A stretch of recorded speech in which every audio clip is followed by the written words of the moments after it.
1977년 전북 익산에서 17살 고등학생이었던 김동하, 그리고 박상철, 그리고 이정훈. 이 세 명은 완전 똥꼬 친구. 오래된 절친이었습니다. 이정훈은 약골. 좀 항상 어디가 아프고 삥도 자주 뜯기는. 하지만 이와 반대로 박상철 그리고 김동환은 완전 활발한 성격인 거예요. 그러다 보니 이정훈 씨가 어딘가에서 삥을 뜯기고 있으면 이 두 명이 나서서 도와주는 거예요. 내 친구 괴롭히는 놈들은 우리가 가만히 안 둬. 우리는 우정에 살고 우정에 죽는다. 그런데 이 세 명이요, 여자 보는 눈까지 똑같은 거예요. 한 여자를 보고 셋이 다 좋아해. 그날도 마찬가지였습니다. 세 명이 한 여자를 짝사랑하게 된 거예요. 네가 포기해라. 네가 포기해라. 그러다가 이 세 명이 장난으로 짝사랑하는 여자의 생년월일 시를 적고 자기 세 명의 생년월일들을 적어서 점을 보러 간 거예요. 저희 셋 중에서 누가 얘랑 제일 궁합이 맞아요? 그런데 이때 점쟁이가 자네들은 한낱 여자 때문에 싸울 사이가 아니야. 자네들은 서로가 서로를 도와 목숨을 구해줄 운명이라고. 서로가 서로를 도와 목숨을 구하게 될 운명이다.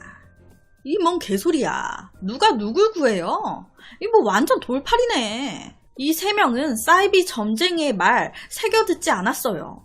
그렇게 시간이 흘러 고1 겨울방학. 이들은 무전 여행을 떠나기 위해서 공사장 아르바이트를 시작했습니다. 그런데 앞서 말씀드렸다시피 이정훈, 약골이었단 말이에요. 공사장 일을 시켜봤자 더 아프기만 하지 잘할 리가 없거든. 그러니까 나머지 두 친구가 안 그래도 비실비실한 애한테 공사장 일 시켜 뭐하냐? 우리가 정훈이 목까지 더 일해서 정훈이와 여행 가자. 이렇게 된 거예요. 완전 의리죠. 우리가 더 일하면 되지. 걔는 그냥 쉬게 하자. 그렇게 막노동을 하다가 잠깐 쉬는 타임이 됐습니다. 김동아가 잠깐 화장실을 갔다가 나왔는데 박상철이 헬멧까지 벗어놓고 어디 간 거예요. 엄마야, 얘 위험하게 헬멧까지 벗어놓고 어디 간 거야? 그렇게 상철이를 딱 찾고 있는데 상철이 저기 있네? 그런데 그 순간 상철이가 있던 바로 위에서 벽돌이 아슬아슬해 딱 떨어질 삘인 거예요. 너무 놀란 김동아는 야! 하면서 박상철에게 달려들어 밀어버렸습니다. 그리고 그와 동시에 위에서 벽돌이 우르르 떨어진 거예요. 그렇게 공사장에서 동아씨가 상철씨의 목숨을 구할 때까지만 해도 이 둘은 그 점쟁이의 말이 맞을 거라는 생각은 전혀 하지 못했습니다. 그렇게 더 2년이라는 시간이 흘렀습니다. 고3 마지막 시험까지 다 끝나고 얼마나 기뻐요. 그러니까 야, 롤러장이나 가자 하면서 한껏 들떠 있는데 이 약골 이정훈. 나는 시험 공부하느라고 너무 무리했었나봐. 피곤하네. 그냥 나는 집에 가서 잘래. 혼자 쓱 빠진 거예요. 그렇게 김동아와 박상철 둘이서 롤러장에서 쎄 빠지게 놀고 서로 집에 가는데 이 박상철의 눈에 엄청 맛있게 보이는 붕어빵이 들어온 거예요. 그리고 그 순간 먼저 집에 갔던 이정훈 친구가 떠올랐던 겁니다. 이 녀석 저녁도 제대로 못 먹었겠지? 저거나 사다 줘야겠다. 그래서 붕어빵을 사다가 정훈 씨네 집에 간 거예요. 정훈아 하면서 집에 들어갔는데 이 정훈 씨의 집에 딱 들어가자마자 이 뭔 냄새야? 막 역한 냄새가 나. 연탄가스가 샌 겁니다. 그리고 이걸 몰랐던 정훈 씨 집에서 쓰러진 채 발견된 거예요. 놀란 상철 씨는 바로 친구를 병원으로 옮겼는데요. 다행히도 빨리 발견돼서 조치를 취한 덕에 큰 문제는 없이 지나갔습니다. 그런데 그때서야 생각을 딱 해보니까 야, 그때 점쟁이가 해준 말이 맞나 보다. 지난번에 내가 상철이를 구했고 오늘은 상철이가 정훈이를 구하고 그럼 다음번에는 정훈이가 나를 구할 차례인가? 이 말에 정훈 씨는 나 같은 게 어떻게 너를 도와. 나는 늘 집만 되는 걸 뭐. 사실 나 이번에 서울로 이사 가게 됐어. 니들도 알잖아, 나 약골인 거. 서울 큰 병원으로 가서 치료받기로 했어. 19살의 겨울, 서울로 떠나버린 정훈 씨는 점점 소식이 뜸해졌고, 그 후에 상철 씨는 정훈 씨의 소원대로 카센터 주인, 그리고 김동아 씨는 고향 면사무소의 공무원이 됐습니다. 그러던 어느 날 이 김동아 씨가 친구 상철 씨의 카센터를 놀러 온 거예요. 야, 아직도 일하고 있냐? 퇴근 언제 해? 그런데 이때 상철 씨가 너무 바빠 죽겠어. 야, 잘됐다. 너 시간 좀 있으면 지금 이거 정비 끝난 건데 네가 시운전 좀 하고 와. 그러니까 아싸 좋지 하면서 동아 씨가 차를 끌고 나간 거예요. 그런데 와 보니까 브레이크를 안 고쳐놨네. 아무것도 모르고 출발한 동아 씨. 횡단보도에서 사람이 지나가니까 멈추려고 하는데 브레이크가 안 드는 거예요. 당황한 동아 씨는 급한 대로 핸들을 꺾었고 그대로 정신을 잃었는데요. 그런데 이때 이상한 꿈을 하나 꾸게 됩니다. 꿈에 정훈 씨가 나온 거예요. 동아야, 일어나. 내 손 잡아. 일어나라니까? 동아야, 일어나라고. 그렇게 눈을 딱 떴더니 병원이네. 가드레일을 들이받고 기적적으로 산 거예요. 동아 씨는 깨어나자마자 옆에 있던 상철 씨한테 정훈이 어딨어? 정훈이가 날 살렸어. 무슨 소리야. 널 살려준 분은 저분인데 무슨 정훈이가 살려. 알고 보니까 쓰러져 있던 동아 씨를 지나가던 김씨 여성이 보고 살려준 거예요. 한동안 잊고 살았던 정훈 씨. 그런데 이 사건 이후로 이 두 친구는 궁금해진 거예요. 정훈이 이놈은 서울로 간 뒤로 연락도 없고 진짜 잘 지내고 있는 거야 뭐야? 그래서 이 두 사람이 수소문해서 서울에 살고 있는 정훈 씨의 집을 찾아가게 된 겁니다. 그렇게 집 앞에서 문을 두드렸는데 웬걸 동아 씨를 살려준 김씨 여성이 문을 여는 거예요. 여기 정훈이 집 아니에요? 당신이 왜 여기 있어요? 정훈 씨 집은 맞는데 알고 보니까 정훈 씨 엄마와 이 김씨 여성이 같이 살고 있는 거예요. 뭐야? 둘이 왜 같이 살아? 둘이 아는 사이야? 이 상철 씨와 동아 씨는 어리둥절해 하면서 어머니 안녕하세요. 정훈이는 어디 갔나요? 정훈 씨를 찾았어요. 그런데 이 정훈 씨의 어머니가 말씀하시길 4년 전에 정훈 씨가 죽었다는 거예요. 서울로 와서 큰 병원에서 검사를 받았는데 그때 뇌에 종양이 있다는 걸 알게 됐고 병으로 고생하다가 먼저 하늘로 갔다고. 그렇다면 이 김씨 여성은 왜 정훈 씨 어머니와 함께 지내고 있었던 걸까요? 이 김씨 여성이 정훈 씨의 친누나가 아니었거든요. 남남이었어요.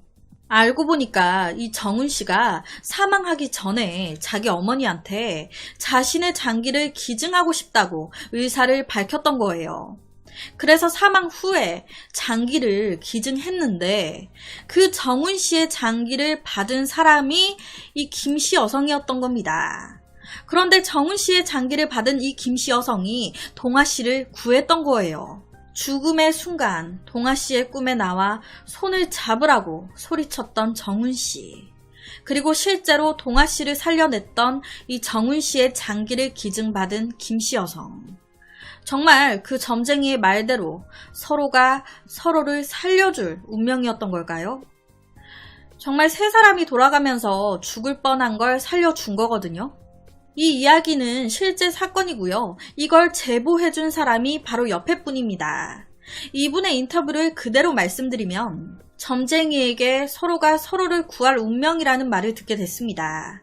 실제로 죽을 뻔한 위기에서 서로의 목숨까지 구했습니다. 라고 얘기하셨어요. 이 모든 건 사랑보다 진한 우정이 불러온 기적은 아니었을까요?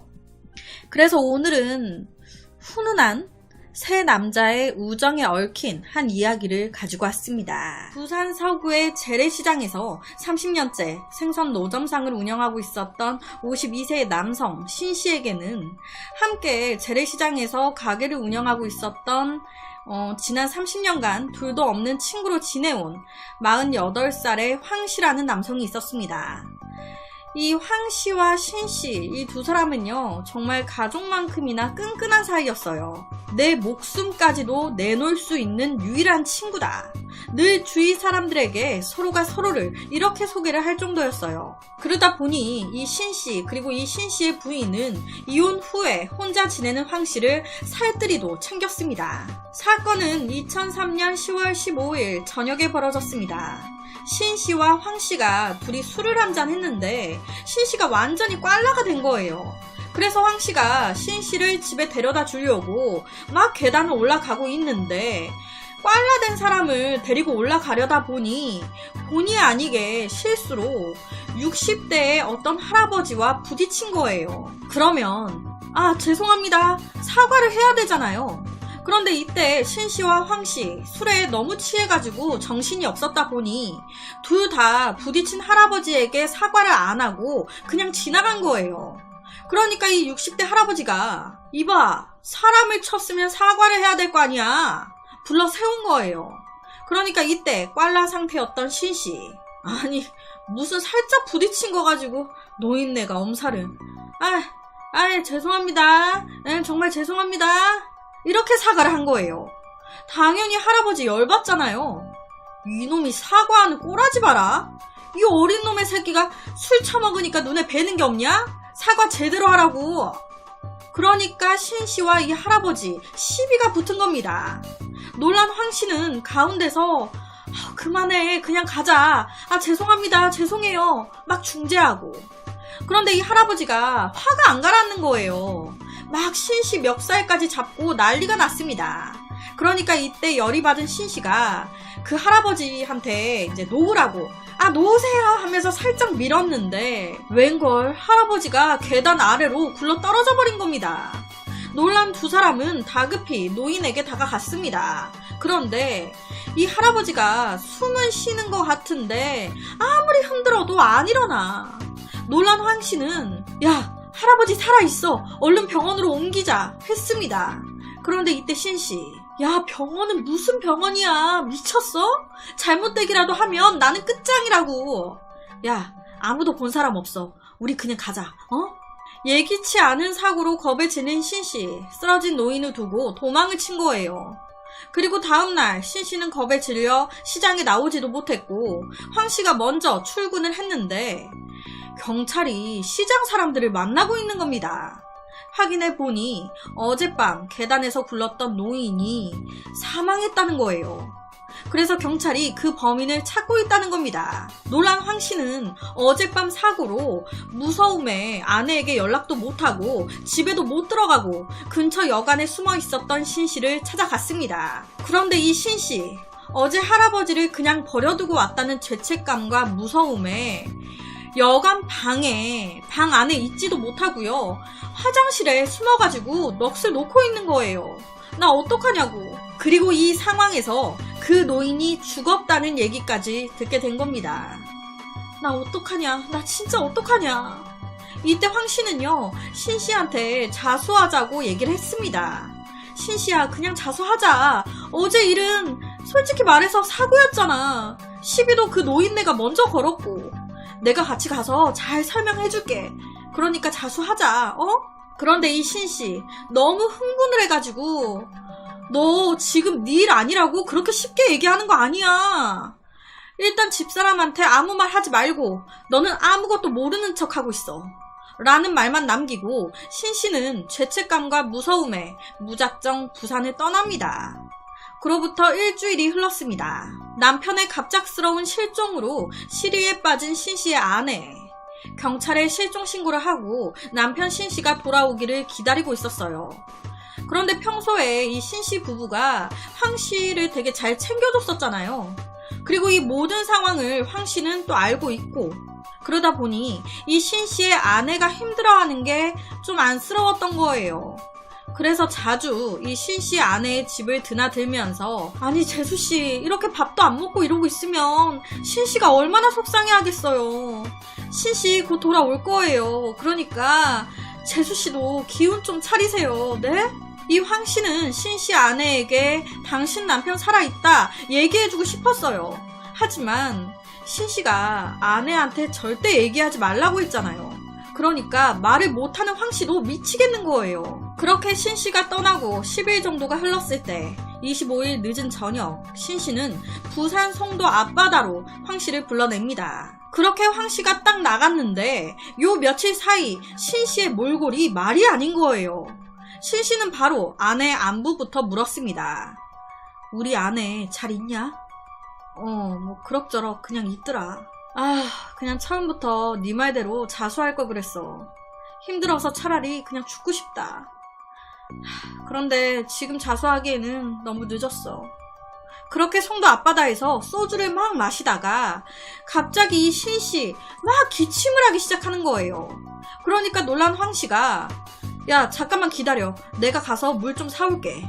잠깐 자리를 뜨게 됩니다. 그리고 이때 신씨는 잘못된 생각을 하게 돼요.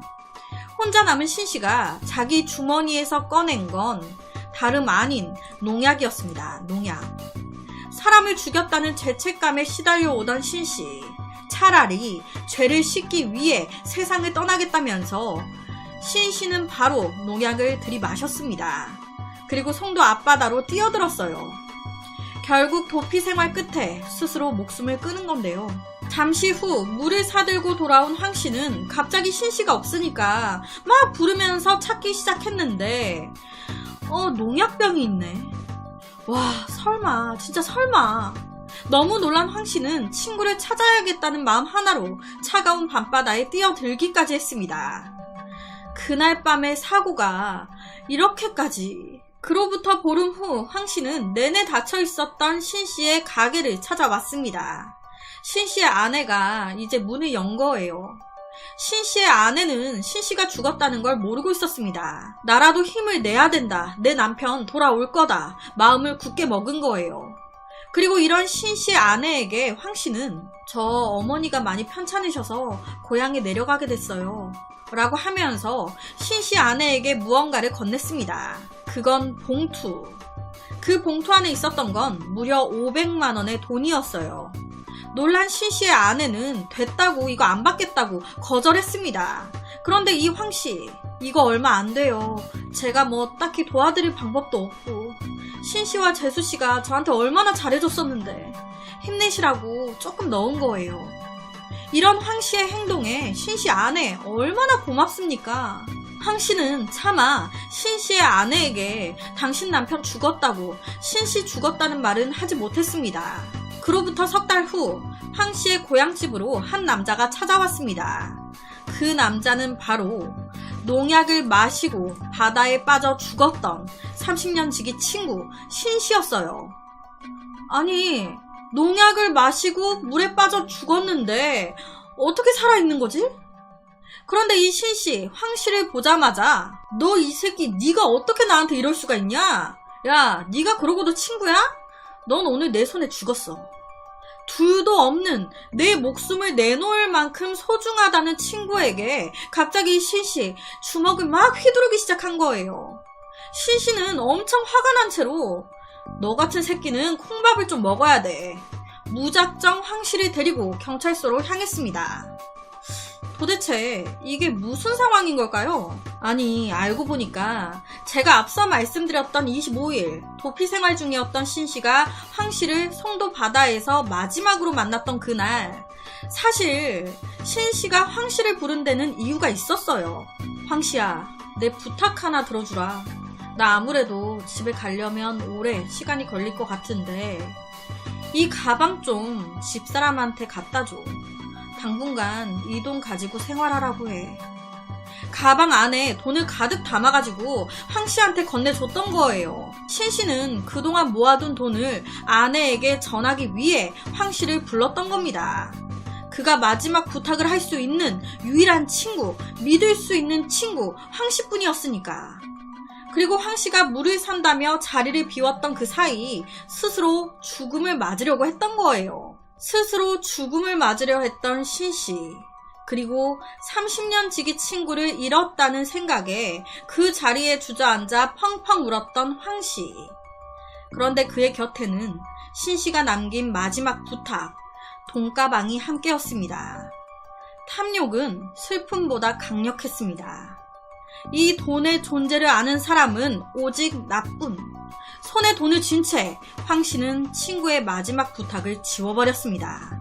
그러니까 자살한 친구의 마지막 유언이죠. 그걸 배신한 거예요.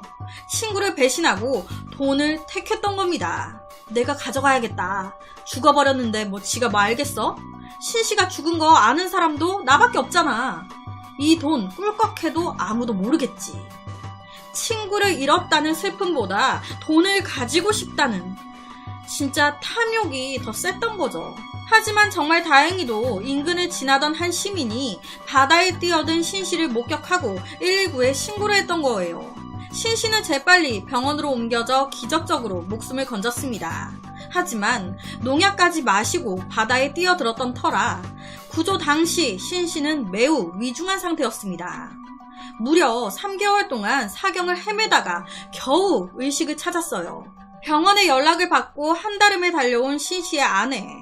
사라졌던 남편이 극단적인 선택을 했다는 사실에 아내는 진짜 마음이 찢어졌겠죠. 그리고 이때 아내는 남편 신씨가 혼자 끙끙 앓고 있었던 모든 이야기를 듣게 됩니다. 그리고 이 과정에서 아내가 이런 얘기를 한 거예요. 아 맞다 여보, 황씨가 고향 내려가기 전에 글쎄 나한테 500만 원이나 주고 갔어. 얼마나 고마웠는지 몰라. 이 말에 신씨 벙찐 거예요. 뭐? 500만 원을 줬다고? 이 말에 열받아가지고 신씨가 바로 황씨를 찾아왔던 거예요. 너 이 새끼 내가 가만히 안 둔다고. 다른 것도 아니고 내가 죽으려고 내 마지막 순간에 부탁한 거였는데 그 돈을 꿀꺽해? 바로 끌고 경찰서로 왔던 거죠. 우리 아내한테 500만 원을 줘? 내가 준 가방 안에 얼마가 들어있었는데 1억 900이야 1억 900. 네가 어떻게 나한테 이럴 수가 있냐? 나 너 절대 용서 못해. 이 말에 경찰은요 황씨한테 물었어요. 아니 황씨 아무리 욕심이 나도 그렇지 어떻게 자살한 친구의 돈을 횡령합니까? 그건 제가 잠깐 빌려 쓰고 돌려주려고 했던 거예요. 이 말도 안 되는 소리에 신씨 더 열받잖아요. 야 거짓말하지 마. 이 새끼 순 사기꾼이었네. 형사님 이거 완전히 도둑놈입니다. 당장 감옥에 쳐 넣어주세요. 그랬더니 와, 이 황씨 감옥이라는 말에 쫄은 거예요. 야 솔직히 말해서 감옥 갈 사람은 내가 아니라 너잖아. 너 사람 죽였잖아. 형사님 얘 사람 죽인 애예요. 얘 살인자라고요. 와 끝까지 황씨 궁지에 몰리니까 신씨 뒤통수를 그냥 지대로. 그런데 신씨가 사람을 죽인 건 맞잖아요. 하지만 신씨는 당당했습니다. 야 그거 다 해결됐거든? 나 이제 죄 없거든? 알고 보니까 이 신씨 구조돼서 치료를 받으면서 내가 살아난 게 하늘의 뜻인 것 같다라는 생각을 하게 된 거예요. 용서를 빌고 죗값을 받으라는, 그 후에 제대로 살라는 하늘의 뜻인 것 같다고. 그래서 퇴원 후에 바로 아내와 그 피해 노인, 그 할아버지 가족분들을 매일매일 찾아간 거예요. 매일매일 가서 진심으로 싹싹 빈 겁니다. 신씨가 죽음으로 죗값을 받으려 자살 시도까지 했었고 자신의 잘못을 깊이 반성하고 있는 점 등을 고려해서 이 피해 노인의 가족분들이 어렵게 신씨를 용서해줬던 겁니다. 결국 이 할아버지의 가족 측에서 신씨의 처벌을 원하지 않았기 때문에 합의로 사건이 마무리됐던 거죠. 차, 당연히 신씨는 황씨한테 내가 너 같은 새끼를 친구라고 잔말 필요 없고 내 돈 내놔. 돈을 요구했어요. 그런데 4,400만 원만 주는 거예요. 나머지는? 나머지는 내가 사업자금으로 써버려서 돈이 없어. 그냥 그러고 버티는 거예요. 이에 신씨는 바로 고소를 진행했고 경찰은 황씨를 횡령 혐의로 구속했습니다. 그리고 징역 1년 6개월의 실형을 선고받았어요. 참, 30년 지기 그렇게 친하다는 친구가 내 목숨을 내놓을 수 있을 정도라던 그 친구가 죽는 그 순간에 부탁을 한 건데 돈의 탐욕에 눈이 멀어 친구의 죽음을 눈앞에 두고도 돈을 택한. 그래서 오늘은 그놈의 돈 때문에 평생 친구도 잃고 평생 전과자라는 타이틀을 달고 평생 살게 된 기가 차는 30년 우정에 대한 이야기를 가지고 왔습니다. 미국 뉴욕에 사는 애슐리는 남자친구와 주변 사람들에게 임신했다고 거짓말을 해왔습니다. 왜 거짓 임신 소식을 알렸는지는 모르겠지만 그렇게 시작한 임신 거짓말은 결국 본인을 잡아삼켰습니다. 어느 순간 자기가 진짜 임신했다고 믿기 시작한 거예요. 아기 옷, 아기 신발, 아기 기저귀, 침대 등 아기 용품을 미친 듯이 사기 시작했습니다. 왜? 나는 임신했으니까. 그러면서 잊지도 않은 아기에게 광적인 집착을 보이기 시작했습니다. 약간 상상 임신 같은 거죠. 우리 아기, 우리 아기. 그런데 순간순간 자기가 임신 안 한 상태라는 걸 깨달았고 현실을 받아들일 수 없었던 애슐리는 아기를 갖기 위해 끔찍한 계획을 세우게 됩니다. 당시 임신 8개월이었던 자신의 친구 안젤리크를 자기 집으로 초대를 했습니다. 여기서부터가 뭔가 느낌이 안 좋죠. 그렇게 안젤리크가 집에 도착하자 안젤리크가 방심한 틈을 타 부엌에 있던 칼로 친구를 무려 50여 차례나 찔러 잔혹하게 살해했습니다. 여기까지도 너무 끔찍한데 이 다음에 보인 애슐리의 행동은 입에 담기도 무서울 정도예요. 이 애슐리, 자기의 임신한 친구 뱃속에 있었던 8개월 된 애를 친구 배를 갈라서 강제로 꺼냈습니다. 자기의 거짓말을 현실로 만들기 위해 임신한 친구를 죽이고 친구 배 안에 있는 아기를 꺼낸 거예요. 이런 끔찍한 모습을 처음 발견한 사람은 바로 애슐리의 남자친구였습니다. 애슐리는 당시 친구 뱃속에서 꺼낸 아기를 안고 아우 내 새끼, 아우 이뻐라, 내가 네 엄마야 이러고 있었대요. 너무 놀란 남자친구는 바로 경찰에 신고를 했는데 경찰과 구급대원이 딱 와서도 이 애슐리는 내 새끼인데 왜 가져가냐고, 걔 내 애라고, 내 애 달라고, 자기 아이라고 하면서 막 울부짖었대요. 경찰이 도착하기 직전에 내가 출산한 거라고. 그런데 이걸 믿겠습니까? 애슐리 양 팔에 피가 범벅이지 바로 앞에 완전히 배가 열린 친구 죽어있지. 믿는 게 이상하죠. 애슐리의 변호사는 애슐리가 우울증이 심해요. 정신적으로 문제가 있습니다. 라면서 어떻게든 중형을 피하려고 했지만 억울하게 죽은 그 친구는 무슨 죄입니까?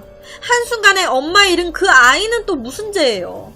남편이자 아이 아빠는 또 무슨 죄입니까?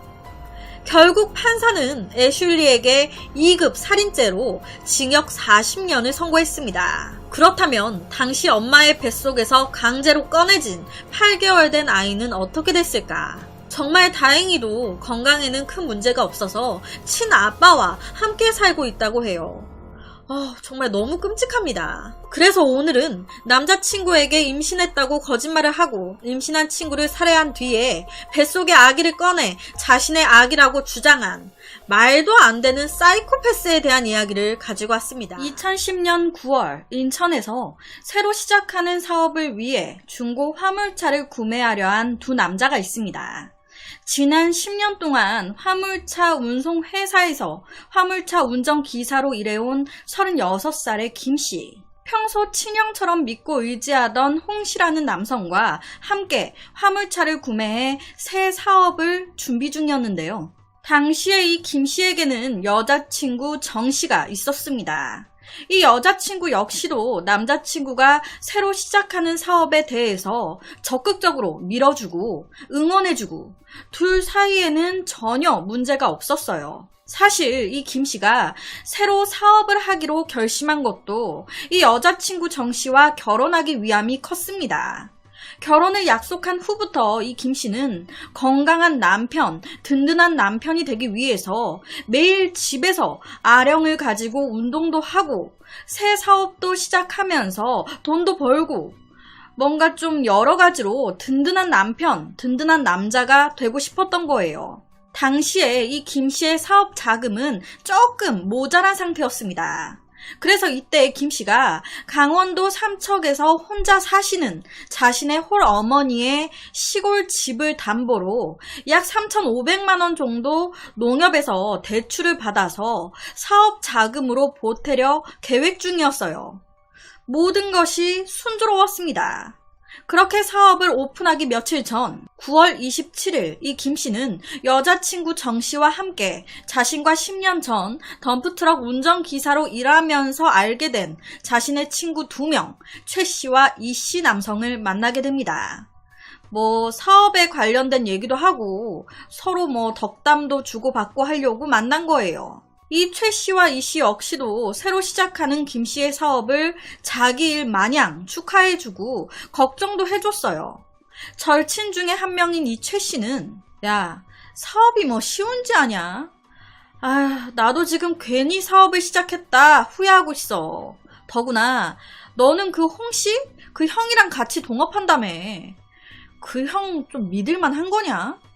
조심해. 사람은 겉만 봐서 몰라. 뒤통수 안 맞게 항상 긴장하면서 일해. 그 형은 믿을만해. 걱정하지 마. 잘할게. 그런데요, 정말 이상하게 이 27일날 재미있게 술 잘 마시고 여자친구도 자기 집에 가고 친구들도 자기 집에 가고 이 김씨도 자기 집으로 갔는데 이상하게도 그날 이후부터 이 김씨가 연락이 안 되는 거예요. 여자친구가 다음날 연락해도 안 되고 홀어머니가 연락을 해도 안 받고 이런 적이 없던 사람인데 걱정이 된 어머니는 강원도에서 한 걸음에 김 씨가 살고 있었던 인천 남동구 원룸까지 올라오셨습니다. 그렇게 여자친구 정 씨와 이 김 씨의 집을 딱 들어갔는데 깨끗한 거예요. 멀쩡해.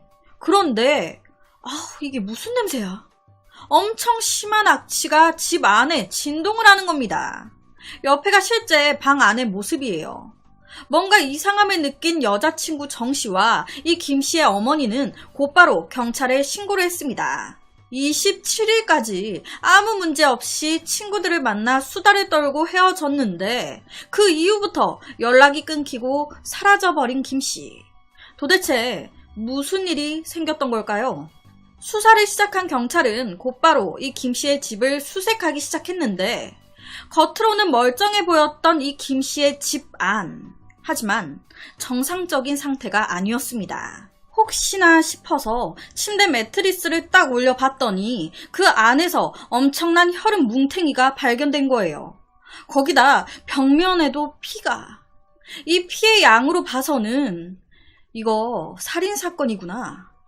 그렇다면 사라져버린 김 씨가 이 살인의 가해자인 걸까요? 아니면 피해자인 걸까요? 경찰은 이 집안에서 사라진 물건은 없는지 더 조사하기 시작했습니다. 그리고 이 집 안에서 김 씨가 대출받았던 약 3천만 원 정도의 돈이 입금되어 있는 통장과 평소에 이 김 씨가 운동하는 데 사용했던 아령이 사라졌다는 걸 알게 돼요. 범인이 돈과 범행 도구를 가져갔구나. 그리고 하나 더, 김 씨의 차까지 사라졌네. 이 김 씨의 차량을 추적한 결과 사건 발생 이틀 뒤인 29일 새벽 1시 20분경 김 씨의 집에서 약 300여 미터 떨어진 곳에서 이 김 씨의 차가 발견됐습니다. 경찰이 딱 와서 차를 보니까 이 차 주변에 악취가 진동을 하는 거예요. 거기다가 뒷바퀴 이 바닥 쪽, 이 트렁크 쪽으로 피가 뚝뚝 떨어지고 있어. 이거 트렁크를 열어봐야겠다. 옆에가 실제 당시 차량 발견 영상이에요. 트렁크 안에서 발견된 건 김 씨의 시신. 당시 김 씨의 시신은 이불에 쌓여진 채 있었고 머리 뒤쪽 부분에 둔기로 인한 함몰, 그리고 좌측 옆구리를 흉기에 찔린 상태였습니다. 그의 직접적인 사망 사인은 후두부 골절과 목뼈 골절이었어요. 김 씨의 차 안에서는 범행에 사용된 아령이 함께 나왔습니다. 시신에 남아있는 둔기에 맞은 그 자국과 이 아령의 자국이 일치했어요. 피해자 김 씨는 원래 차를 자기 집 앞에 두는 사람이었습니다. 그런데 사건 발생 후 이 김 씨의 차가 집에서 300m 떨어진 곳에서 발견됐어요. 그 안에서 시신까지. 이 말은 김 씨의 집에서 죽이고 집 앞에 세워진 김 씨 차에 시신을 유기한 후에 300m 떨어진 곳까지 범인이 차를 몰고 이동했다 라고 생각이 되죠. 그렇다면 김 씨를 죽이고 시신까지 유기한 범인은 누구인 걸까? 바로 제일 처음 용의자로 오른 사람은 김 씨의 여자친구인 정 씨와 동업하기로 되어 있었던 홍 씨였습니다. 왜냐? 최근에 이 두 사람이 통화도 자주 했고 사건 발생 2주 전 이 여자친구 정 씨가 홍 씨한테 약 1,500만 원 정도를 입금해준 내역이 확인된 거예요. 왜 정 씨는 홍 씨한테 거액의 돈을 줬지? 혹시 이 둘 내연 관계여가지고 걸림돌인 김 씨를 죽인 거 아니야? 이에 대해서 동업자 홍 씨와 여자친구 정 씨는 아니라고, 절대 그런 거 아니라고 팔짝팔짝 뛰었습니다. 아니, 그럼 돈은 왜 줘? 여자친구가 동업자 홍 씨한테 죽여달라고 살인 청구했던 거 아니야? 여자친구 정 씨는 아니, 그게 아니라 내 남자친구가 새 사업을 시작하는데 돈이 부족했어요. 그런데 그 대출금을 조금이라도 덜 받으면 좋은 거잖아요. 내 돈을 보태주고 싶었습니다. 그런데 남자친구가 절대 내 돈은 안 받겠다고 하는 거예요. 나는 사랑하는 내 남자친구한테 내 돈을 보태주고 싶은데, 그러니 어떡해요. 동업자 홍 씨한테 몰래 부탁을 했었습니다. 우리 오빠가 내 돈이라고 하면 절대 안 받을 거예요. 그러니까 홍 씨 당신이 우리 오빠한테 이제 홍 씨 본인 돈이라고 하면서 이 돈을 사업 자금에 좀 보태서 써주세요. 라고 부탁을 했었다는 거예요. 결국 남자친구 김 씨를 사랑해서 했던 이 정 씨의 행동이 오해를 낳았다는 거죠. 그렇다면 또 다른 용의자는 없는 걸까요? 당시에 시신은 이불에 쌓여져 있었습니다. 그런데 그 이불을 묶었던 매듭, 이 매듭이 굉장히 이상한 거예요. 아무나 묶을 수 있는 매듭이 아니야. 덤프트럭 운전하는 사람들이 많이 묶는 매듭 방식이구나. 경찰은 바로 덤프트럭 운전하는 혹은 운전했던 사람들을 중심으로 수사를 이어갔습니다. 그리고 27일 사건 당일날 피해자 김 씨와 만났던 이제 그의 여자친구 정 씨, 그리고 김 씨의 친구 최 씨와 이 씨를 조사하기 시작하는데요. 이 친구 최 씨는 10년 전부터 오랫동안 알고 지낸 사이로 굉장히 절친이었습니다. 솔직히 이 김 씨가 덤프트럭 이 길로 들어선 것도 이 최 씨가 데리고 온 거였어요. 하지만 이 최 씨는 김 씨보다 먼저 그 일을 그만두고 정부가 시행하는 4대강 사업에 골재 운반업에 참여하기 위해 지난 4월경 거액을 들여 회사를 차렸습니다. 사업을 시작한 거예요. 하지만 사업이 쉽습니까? 해보니까 장난이 아닌 거예요. 자금난을 겪고 있었던 겁니다. 사업을 하는 사람이라면 다 한 번씩 겪는 경영난. 이걸로 사람을 의심할 수는 없는 거잖아요. 경찰이 이 최 씨에게 전화를 걸었는데 안 받아. 그래서 그 다음날 또 걸었는데 안 받네. 그래서 최 씨 친구를 시켜서 또 전화를 걸어봤는데 안 받아. 뭔가 좀 촉이 이상한 거예요. 왜 전화를 안 받지? 집에 찾아가도 없어. 뭔가 이상하다 느낀 경찰은 차가 세워져 있던 곳 근처에 CCTV들을 다 조사하기 시작했습니다. 그런데 거기서 결정적인 단서를 잡게 돼요. 사건 당일 누군가 이 김 씨의 차를 끌고 오는 게 찍힌 거예요. 그 차에서 누군가 내리네? 내린 그 남자가 피해자 김 씨의 통장을 확인하는 모습까지 그대로 CCTV에 찍힌 겁니다. CCTV에 찍힌 남자는 다름 아닌 10년지기 절친 최 씨였어요.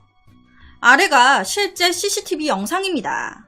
범인을 특정 지은 경찰은 바로 추적하기 시작했고 10월 18일 이 최 씨를 검거까지 하게 됩니다.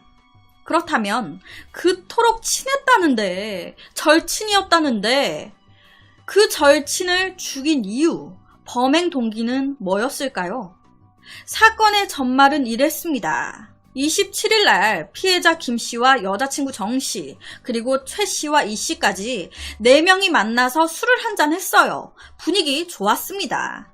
하하호호 웃다가 저녁에 헤어졌어요. 그런데 그 후에 홀로 이 김씨가 딱 집에 들어와서 쉬고 있는데 이때 최씨가 찾아온 거예요. 야, 우리 술 한잔 더 하자 라고 하면서 이때 김씨는 좋았습니다. 친구니까. 그렇게 2차 술판이 이어졌는데 그 과정에서 대출을 받아 3천만 원이 넘게 있다는 걸 알게 된 이 최씨가 김씨한테 조심스럽게 내가 요새 사업이 어려운데 좀 도와주면 안 돼? 라고 부탁을 했던 거예요. 그런데 아니 이 돈이 자기 돈도 아니고 김씨도 대출받은 돈이었어요. 은행 돈이었습니다. 그것도 사업하려고. 그런데 그 돈을 사업하지 말고 나한테 투자해라 라고 한 건데 어느 누가 선뜻 알겠다고 하겠습니까? 그것도 혼자 하는 것도 아니고 동업하는 사람까지 있는데 이 3천만 원을 최 씨한테 다 투자하면 자기는 어떡해요? 그러니까 당연히 이때 김 씨가 좋게 안 된다고 얘기한 거예요. 안 돼. 이 돈은 새로 시작할 사업에 써야 되는 돈이야. 야, 많이 힘드냐? 잘 될 거야, 임마. 걱정하지 마. 그런데 자기의 부탁을 거절하는 그 순간 이 최 씨는 더 이상 친구가 아니었습니다. 내가 너한테 그동안 어떻게 했는데 네가 내 부탁을 거절해? 화가 치밀어 올라서 눈에 보이는 아령을 집어들고 무자비하게 내려친 거예요. 그때까지도 친구를 전혀 의심하지 않았던 김 씨. 친구에 대한 그의 믿음과 신뢰, 미래에 대한 희망까지도 피로 물들고 말았습니다. 이 최 씨를 처음 경찰이 검거했을 때 그때 이 최 씨는 자기가 한 범행에 대한 후회의 눈물을 흘린 이후에 바로 이런 말을 했다고 해요. 아, 내가 미쳤지. 그때 내가 왜 그랬을까? 형사님, 저 징역 얼마나 나올까요? 오래 감옥에 있어야 될까요? 그러니까 자기가 받을 실형의 그 처벌에 대한 걱정을 했다고 해요. 그러니까 최 씨는 끝까지 자기 생각밖에 안 한 거예요. 10년 지기 친구라던 이 김 씨에 대한 미안함은 조금도 없는 겁니다. 내가 지한테 어떻게 했는데 지가 어떻게 나한테 이럴 수가 있어? 그건 배신이잖아요. 지가 먼저 나를 배신했어. 끝까지 피해자에 대한 미안함과 반성은 보이지 않았다고 하는데 이 사건에 대한 기사만 많고 처벌에 대한 기사는 제가 아무리 찾아봐도 안 보이더라고요. 제가 못 찾은 거일 수도 있겠죠. 혹시나 후에 제가 알게 되면 이 영상의 더보기란에 추가적으로 적어 놓겠습니다. 그래서 오늘은 인천에서 벌어진 10년 지기 친구 살인사건에 대한 이야기를 가지고 왔습니다. 오늘 사건은 지난 2011년 12월 17일 충북 진천군에 있는 저수지로 친구를 만나겠다며 집을 나섰던 40대 남편 김씨가 일주일째 귀가하지 않고 있다는 아내의 실종 신고가 경찰에 접수되면서 시작됩니다. 신고를 접수한 경찰은 바로 해당 저수지 일대를 수색했습니다. 그리고 그곳에서 사라진 김씨가 머물렀을 것으로 보이는 좌대가 발견됐어요. 겉보기에는 깔끔하니 아무 문제 없어 보였던 좌대. 하지만 정밀 감식 결과 그 좌대에서 사라진 김씨의 혈흔이 나온 겁니다. 사람은 사라졌고 그가 있었던 곳에서 피가 발견됐다. 뭔가 예사롭지 않잖아요. 바로 경찰은 사라진 김씨가 강력사건에 휘말렸을 가능성이 높다라고 판단했습니다. 아내에게도 연락을 하지 않고 사라져버린 남편. 남편은 당시 혼자 낚시를 하러 갔던 게 아니에요. 친구와 같이 하러 갔단 말이에요. 사라진 남편 김씨와 저수지에서 만나기로 했던 친구. 둘 사이에 혹시 무슨 일이 있었던 걸까요? 같이 낚시를 갔던 친구는 1명. 총 2명이서 낚시를 갔다가 40대 남성 김씨가 사라졌습니다. 그렇다면 제일 먼저 의심해 볼 수 있는 사람은 바로 사라진 남성 김씨와 사건 당일 저수지에서 만나기로 했었던 친구 아니겠습니까? 이 친구는 저는 그날 김 씨랑 같이 낚시하다가 일이 생겨서 먼저 그 자리에서 일어났습니다. 그 후에는 저도 잘 몰라요. 라고 얘기했습니다. 이 친구는 김 씨가 사라졌다는 걸 알고 바로 그의 아내에게 찾아가서 이렇게 얘기를 합니다. 저도 이게 무슨 일인지 모르겠네요. 같이 낚시하다가 제가 먼저 일어났는데 그 사이에 무슨 일이 있었던 건지. 너무 걱정하지 마세요. 저도 행방을 수소문해보고 있습니다. 그리고 이런 상황에 좀 이런 말 죄송한데 당신 남편 김 씨가 나한테 돈을 조금 빌려갔었어요. 지금 당신 남편의 소재는 모르지만 어쨌든 빌려간 돈을 아내분이 대신이라도 좀 갚아줬으면 좋겠는데 내가 이래저래 김 씨 찾는다고 왔다 갔다 하느라 기름값도 없는 상황이어서 죄송합니다. 라고 얘기한 거예요. 이 친구는 사라진 김 씨를 본 마지막 목격자이자 김 씨와 1,500만원 정도 금전 문제까지 얽혀있는 상태였습니다. 누가 봐도 수상했어요. 경찰의 수사 방향은 이 친구에게 집중됐습니다. 그러다가 결정적인 단서를 하나 찾게 돼요. 친구는 분명히 같이 있다가 자기가 먼저 그 자리를 떴다라고 얘기했는데 당시에 낚시터 인근 CCTV에서 사건 발생 불과 몇 시간 전에 사라진 김 씨의 차량과 함께 낚시터로 움직인 이 용의자 친구의 차량이 포착이 된 겁니다. 이에 경찰은 바로 탐문 수사를 벌입니다. 이 친구 주변에 다양한 사람들을 만나서 이 친구는 어떤 사람이에요? 최근의 행적은 어떻습니까? 라면서 캐묻고 다니기 시작했는데 그 과정에서 이 친구의 지인 중 한 사람이 그 친구가 저한테 얼마 전에 자기가 도피를 준비하고 있다고 그래서 당분간 연락이 안 될 수도 있다라는 얘기를 한 적이 있습니다. 라는 중요한 진술을 듣게 된 거예요. 이에 경찰은 이 용의자 친구를 잠복 감시까지 들어가게 됩니다.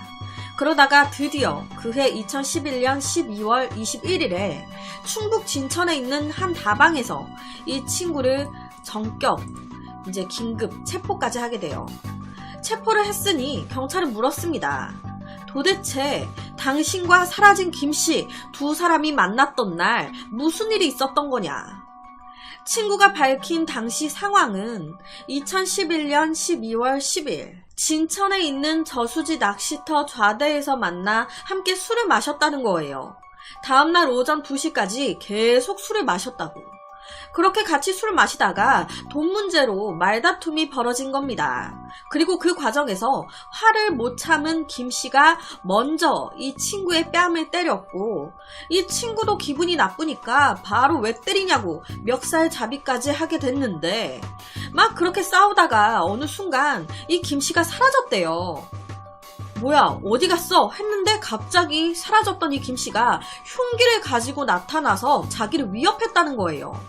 내 손에 죽고 싶지 않으면 돈 갚으라고 이 새끼야. 그러니까 놀란 자기는 자기 방어를 하려고 자기가 죽으면 안 되니까 살려고 인근에 있던 둔기를 집어들어 김 씨에게 내리쳤다는 겁니다. 그렇게 죽였다는 거예요. 그 이후에 돌을 매달아 저수지에 시체를 유기한 후 김 씨가 가지고 있었던 12만원 그리고 김 씨의 휴대전화를 가지고 자리를 떴다는 겁니다.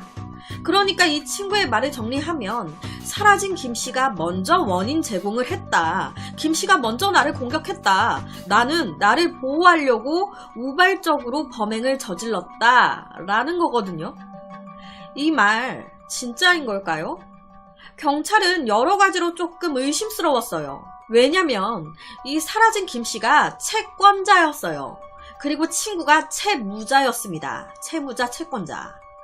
사라진 김 씨가 친구에게 돈을 빌려준 거죠. 둘 사이에는 약 1,500만원 이상의 금전거래가 있었습니다. 그냥 딱 생각해 봤을 때 이 김 씨는 친구에게 1,500만원 이상의 거액을 받아야 되는 상황이에요. 돈을 받아야 되는 김 씨가 돈을 갚아야 될 사람을 죽이겠다라고 하면서 흉기를 들고 위협했다. 그런데 만약에 끝내 살해했다면 이 김 씨가 친구를 죽였다면 이 김 씨 입장에서는 돈을 받게 될 가능성이 희박해지는 거 아니겠습니까? 그러다 보니 앞서 말했던 이 친구의 진술, 진짜일까? 좀 의심스러웠던 거예요. 이 친구를 죽여버리면 자기가 돈을 못 받는데 정말 당시에 이 김씨가 흉기를 들고 죽이려고 했을까? 이 친구를 죽여서 자기한테 득이 될 게 없는데? 거기다가 사건이 벌어진 게 12월이에요. 한겨울입니다. 이 친구는 김씨의 시신을 깊은 저수지에 돌을 매달아 유기했어요. 딱 유기하고 그 다음날부터 날이 급속도로 더더욱 추워졌습니다. 당연히 저수지는 급속도로 얼기 시작했어요. 경찰은 김씨를 검거하고 이틀 만에 저수지에서 시신을 발견했습니다. 그런데요, 이게요, 만약에 조금만 늦게 신고가 이루어졌던지 늦게 수사가 이루어졌더라면 꽁꽁 얼은 얼음 밑으로 시신이 감춰져 버리면서 절대 찾지 못할 수도 있었다. 빠른 신고와 빠른 수사, 빠른 검거로 착착착 진행이 되면서 시신을 찾을 수 있었다고. 자칫 잘못하면 미제 사건으로 남을 뻔했다고 경찰들은 얘기했어요. 김씨의 시신이 발견됐습니다. 곧바로 부검이 이루어졌어요. 그런데 김씨 머리 부분에는 둔기로 수차례 가격당한 흔적이 있었고 살아있는 상태로 손발이 묶여 2개의 큰 돌에 달려서 저수지에 던져졌다라고 정리가 됐습니다. 그러니까 이 김씨는 시신인 상태, 죽은 상태에서 유기된 게 아닌 살아있는 상태에서, 숨쉬고 있는 상태에서 손발이 묶여 저수지에 빠져 죽었다라고 나온 거예요. 살아있는 사람을 이 친구가 거의 수장한 거죠. 살아있는 상태로. 우발적인 살인이냐, 계획적인 살인이냐, 시신을 유기한 것이냐, 살아있는 사람을 물에 던져 살해한 것이냐 에 따라서 크게 죄값이 달라진다고 합니다. 우선 본인은 우발적인 범행이었다라고 주장하지만 경찰은 그렇게 보지 않았습니다. 사실 이 친구는 범행하던 이 시점에 금전적으로 굉장히 궁핍해 있는 상황이었어요. 돈이 쥐뿔도 없어. 거기다가 알고 보니까 이 친구 2006년에 상해치사죄로 다른 사람을 이미 죽인 이력이 있었습니다. 그렇게 5년의 징역형을 선고받고 복역하다가 이번 사건이 일어난 해 3월에 출소가 됐어요. 그런데 출소 후에 불법 성인 오락실에 여러가지 사업을 벌였습니다. 그런데 다 망한 거예요. 그러다 보니 생각해낸 돈벌이 수단이 자신의 40년 지기 고향 친구인 이 김씨를 찾아가서 야, 우리 마약을 사서 장사 한번 안 해볼래? 이거 하면 우리 큰돈 벌 수 있어. 내가 돈이 없으니까 네가 우선 마약을 살 돈 1,500만 원 정도를 마련해서 우리 저수지에서 만나자. 이렇게 사건 현장으로 유인한 겁니다. 당시 이 친구의 자동차 트렁크에는 미리 둔기가 준비되어 있었다는 게 확인됐습니다. 거기다가 나흘 전에 자기 이름이 아닌 다른 사람의 명의로 낚시터 좌대까지 빌려놓은 사실도 확인됐어요. 그리고 낚시를 하러 간 건데 이 김씨의 낚시 도구 사용한 흔적이 전혀 보이지 않았습니다. 그러니까 애초부터 이 친구는 낚시가 목적이었던 게 아닌 이 40년 지기 고향 친구인 이 김씨가 가지고 올 1,500만 원이 목적이었던 거예요. 마약 사업은 무슨, 애초부터 모든 게 다 거짓말이었습니다. 그냥 이 1,500만 원 가져가려고 40년 지기 친구를 죽인 거예요. 경찰은 마약 사업 같이 하자라고 거짓말을 해서 피해자에게 큰 돈을 구하게 만들고 그 돈을 내가 가지기 위해 피해자를 죽인 것이다 라고 봤습니다. 1,500만 원을 마련하게 할 미끼, 마약. 거기다가 계획 범죄로밖에 볼 수가 없는 게 당시에 이 친구 내연녀가 있었어요. 그런데 이 내연녀한테 미리 부탁을 해놓은 거예요. 내가 정한 시간에 이 문자들을 나한테 보내. 그런데 이 내연녀가 보낸 문자들은 되게 짤막한 것들이었습니다. 다음 기회에 그리고 일이 있어서 몇 분 후 또 파리가 떠서 2시에 끝내자 라는 문자를 보내게 한 거예요. 여기서 파리는 경찰을 뜻하는 겁니다. 파리가 떴으니 2시에 끝내자. 빨리 끝내고 도망가자. 약간 뭔가 마치 진짜 마약상과 주고받은 문자 마냥 이런 것들을 내연녀한테 시간 맞춰 보내라고 지시해놨던 거죠. 거기다가 소름 돋는 게 이 친구 자기 손으로 40년 지기 고향 친구 김씨를 죽이고 나서 김씨의 핸드폰을 가지고 나왔단 말이에요. 그리고는 그 휴대폰으로 남편의 행방이 불명해서 시리에 빠져있는 김씨 아내에게 김씨인 척 문자를 보냅니다. 내가 친구한테 내 차를 담보로 1,500만원 정도를 빌렸는데 이거 급하게 해결해야 될 것 같아. 그 돈 좀 친구한테 보내줘. 라고 보냅니다. 자기가 죽여놓고 피해자 김씨가 자기에게 갚을 돈이 있는 것처럼 연기한 거예요. 거기다가 맨 처음 말씀드렸다시피 남편이 갑자기 사라져서 시리에 빠져있는 이 김씨의 아내를 찾아가서 너무 걱정하지 마세요. 제가 지금 김씨의 행방을 알아보고 있습니다. 너무 걱정하지 마세요. 라고 하면서 자기가 죽인 피해자의 아내를 만나 뻔뻔하게 연기까지 했습니다. 이 모든 게 정말 우발적으로 벌어진 살인이었던 걸까요? 이 두 사람은요, 돈 이외에 관계가 좋은 사이가 아니었습니다. 2011년 11월경 이 김씨가 불법 게임장을 운영했었대요. 그런데 그 게임장이 잘 된 거예요. 그러니까 이때 이 친구가 그 게임장을 인수를 받게 됩니다. 그 인수를 받아가지고 운영을 했는데 운영하는 중에 이 김씨가 와가지고 돈을 계속 많이 따가는 거예요. 왜? 김씨가 게임장을 원래 운영했던 사람이잖아요. 그러니까 아는 거예요. 어떻게 하면 돈을 따는지. 그렇게 자꾸 와가지고 이 친구 게임장에서 돈을 쓸어가니까 이 친구 입장에서 화가 나잖아요. 그러니까 이 친구가 김씨한테 너 지금 뭐하냐? 왜 자꾸 우리 게임장에 와서 돈을 따가? 너 속임수 써서 돈 따가지 마라. 좋은 말로 할 때. 야, 사과 안 하냐? 그런데 이 김씨 사과를 안 하는 거예요. 그렇게 둘이 또 말싸움이 시작됐고 너무 화가 났던 이 친구가 TV 옆에 있었던 흉기, 과도를 들고 김씨를 찌른 겁니다. 이때 이 사건으로 김씨는 3주간 병원 치료를 받았다고 해요. 그러니까 이미 이 두 사람 한 번 전적이 있었던 거죠. 처음에 검찰은 강도 살인죄로 보고 사형을 구형했어요. 하지만 재판부는 살인죄와 절도죄를 적용했는데요. 여기서 강도 살인죄와 일반 살인죄의 차이점을 생각해 봐야 되는데 강도 살인 같은 경우에는 강도가 사람을 살해하는 것에 해당하기 때문에 무기징역 혹은 사형이라고 합니다. 일반 살인죄는 사형 무기인 건 마찬가지지만 5년 이상의 징역형이 규정이 되어 있다고 해요. 그러니까 일반 살인죄는 유기징역의 가능성이 있고 강도 살인죄는 유기징역의 가능성이 없는 거예요. 처벌 수위가 엄청 달라지고 높아지는 거죠.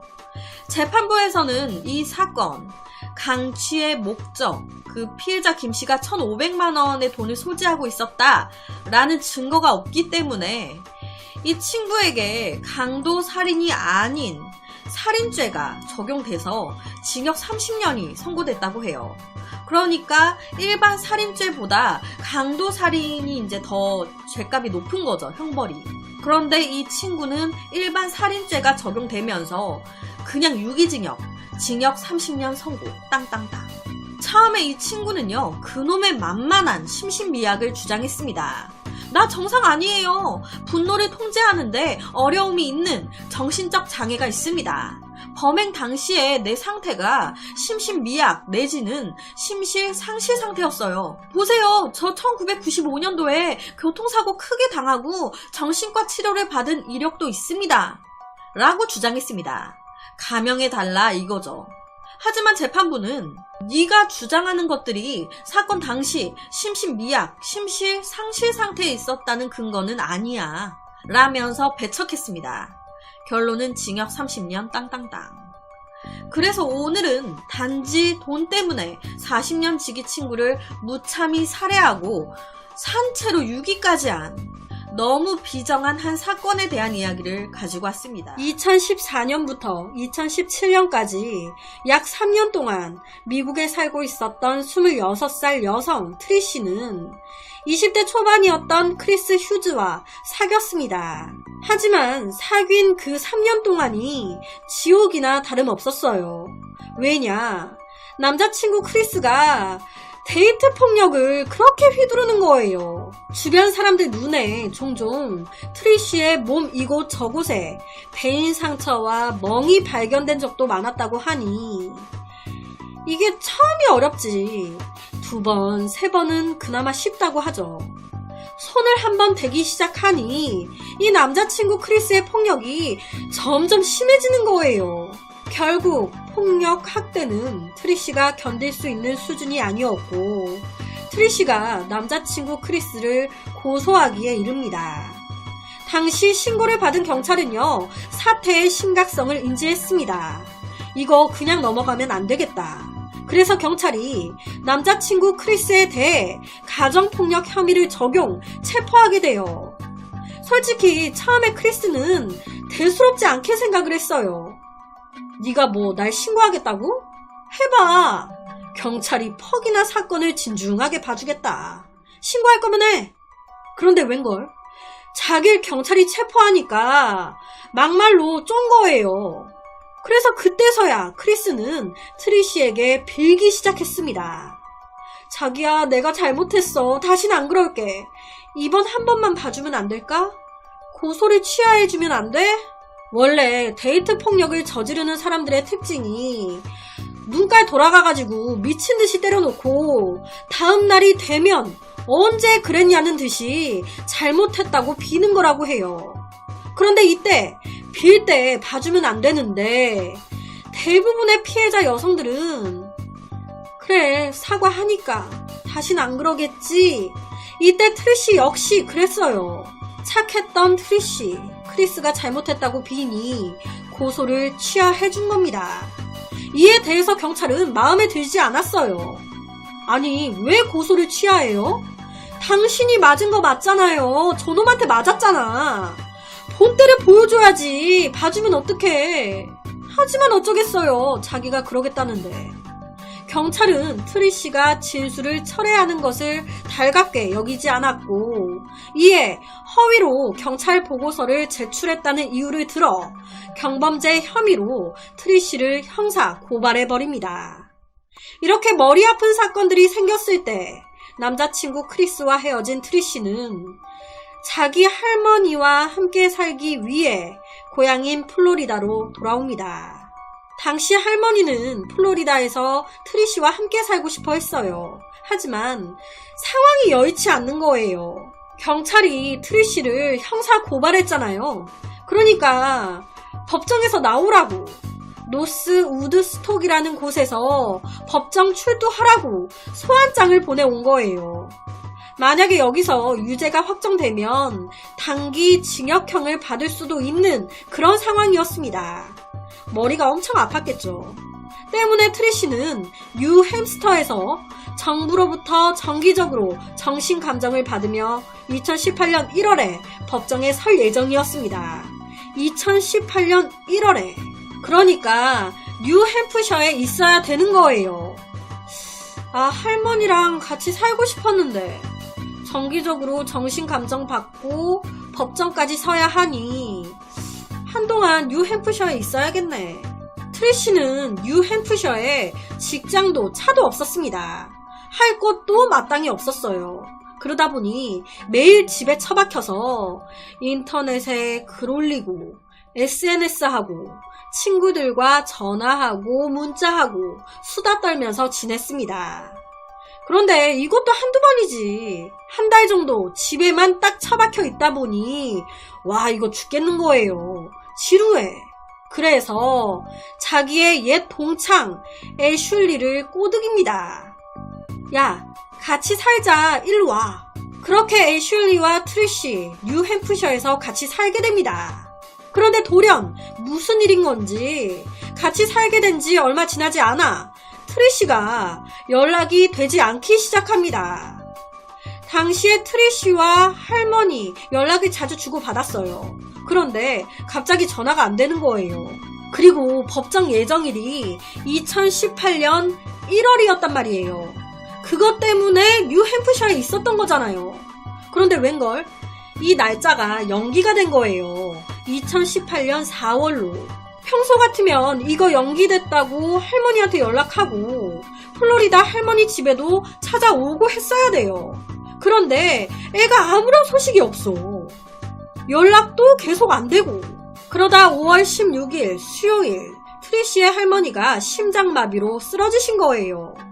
평소에 할머니와 사이가 좋았단 말이에요. 엄청 큰일이 난 거잖아요. 이때 딱 마지막으로 할머니와 트리시 통화를 하게 됩니다. 그런데 별다른 대화를 나누진 못해요. 왜냐면 사람의 촉이 있잖아요.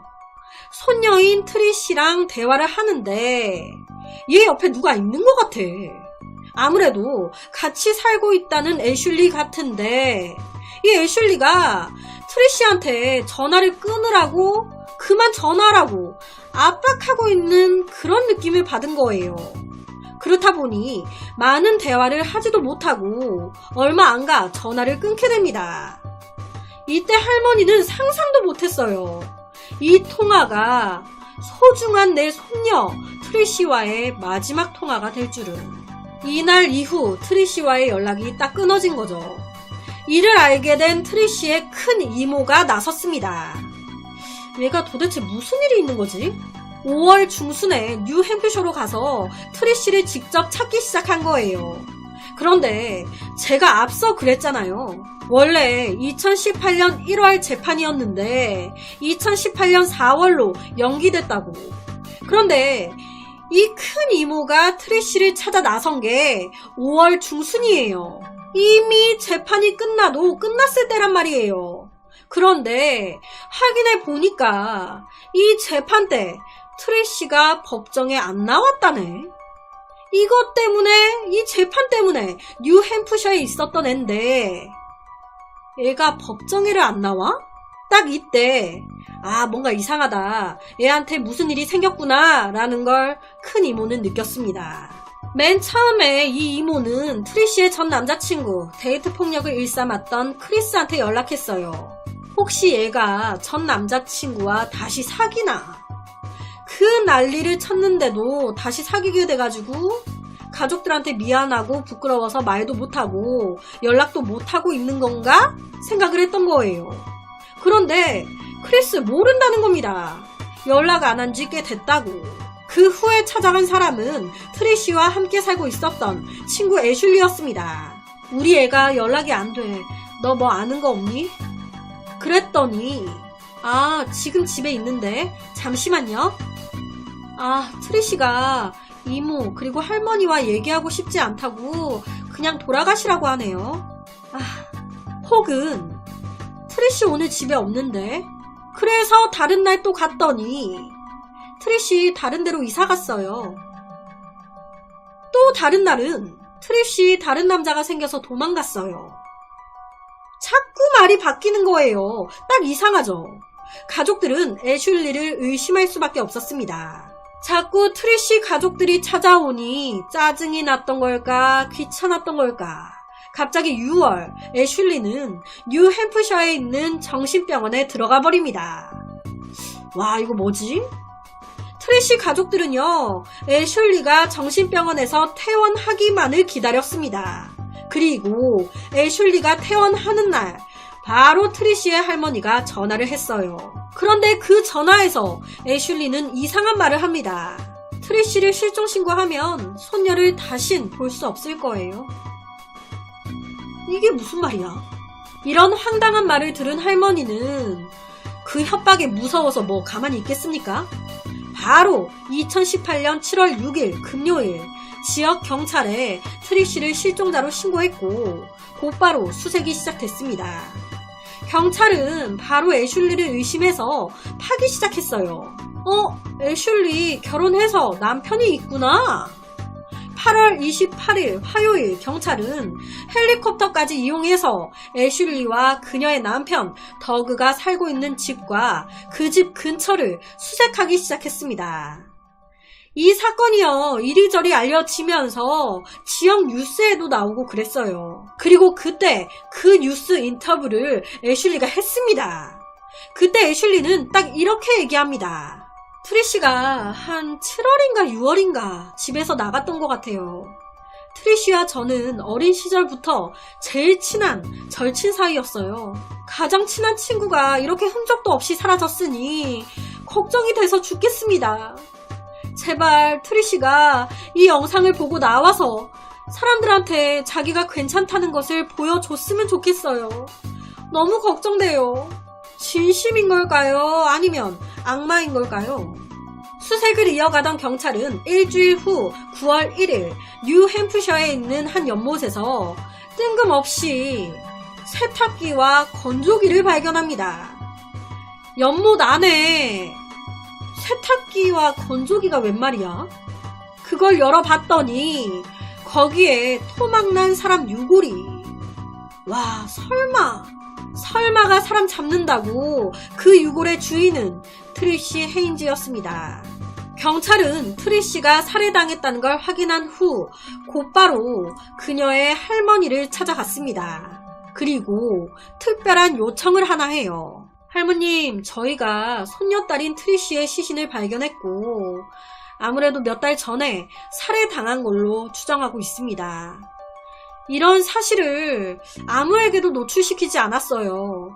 저희가 새로운 사실들이 드러나면 계속 알려드릴게요. 대신 시신 발견부터 저희가 한 모든 이야기는 모두 비밀로 해주세요. 절대 외부에 새어나가선 안 됩니다. 이 모든 얘기를 듣게 된 할머니는 망연자실했습니다. 할머니는 이 사실을 빨리 세상에 알려서 이 썩을 놈의 범인을 얼른 붙잡고 싶었어요. 얼른 노출시켜서 범인을 잡아야지 왜 이걸 비밀로 합니까? 항의했습니다.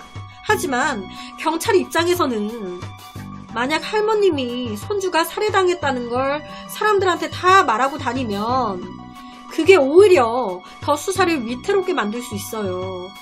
오히려 그게 범인 잡기 더 힘들게 될 수도 있습니다. 이러니 어쩌겠어요. 수사에 협조해야죠. 발견된 트리쉬의 시신은 증거였기 때문에 안치될 수도, 화장될 수도, 장례를 치를 수도 없었습니다. 할머니는 애가 탔어요. 그렇게 하루가 몇 주가 되고 몇 주가 6달이 지났습니다. 수사는 계속 그 자리. 할머니의 인내심이 점점 줄어들어가는 거예요. 우리 손녀 시신 언제까지 그냥 이렇게 차가운 창고 속에 둬야 되는 겁니까? 범인 수사는 하고 있는 거예요? 경찰은 앞서 제가 그랬잖아요.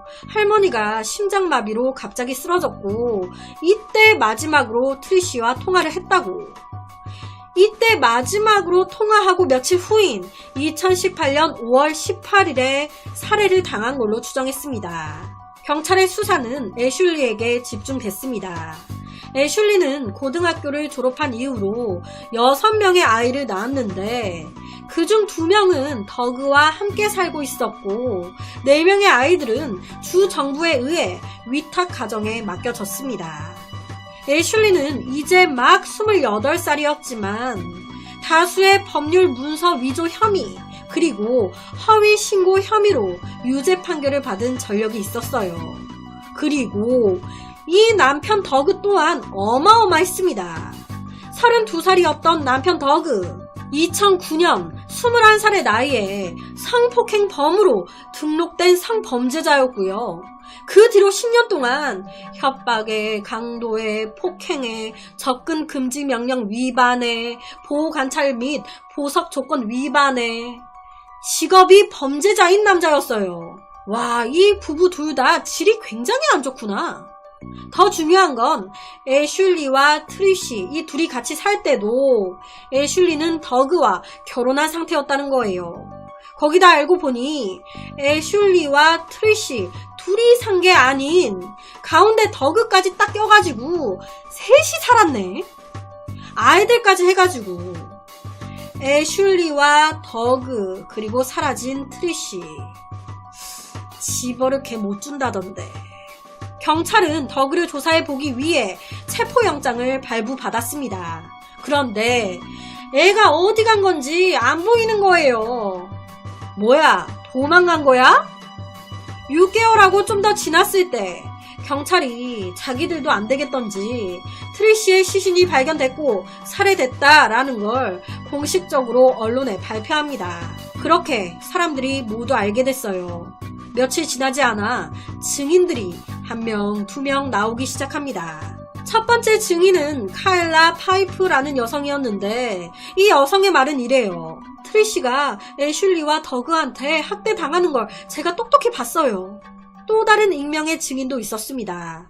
그 증인의 말 또한 애슐리와 더그 부부가 트리시를 학대하면서 아이들을 돌보도록 강요했고 더그와 애슐리의 친구들이 트리시와 성관계를 가지기 위해서 그 부부한테 돈을 지불하기도 했다라는 거예요.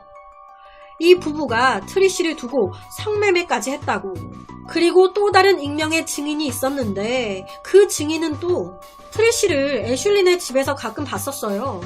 그런데 어느 날 애슐리가 트리시가 말도 없이 사라졌다고 얘기하더라고요. 그 얘기 듣고 한 며칠 지났나? 애슐리가 갑자기 연락이 와서는 자기 집 지하실을 아이들을 위한 놀이터 공간으로 개조하고 싶은데 거기 안에 냉장고에 세탁기에 큰 가전들이 너무 많아서 혼자 못 옮기겠다고 도와달라고 하더라고요. 그래서 제가 가서 세탁기와 건조기 세트 치우는 것을 도왔죠.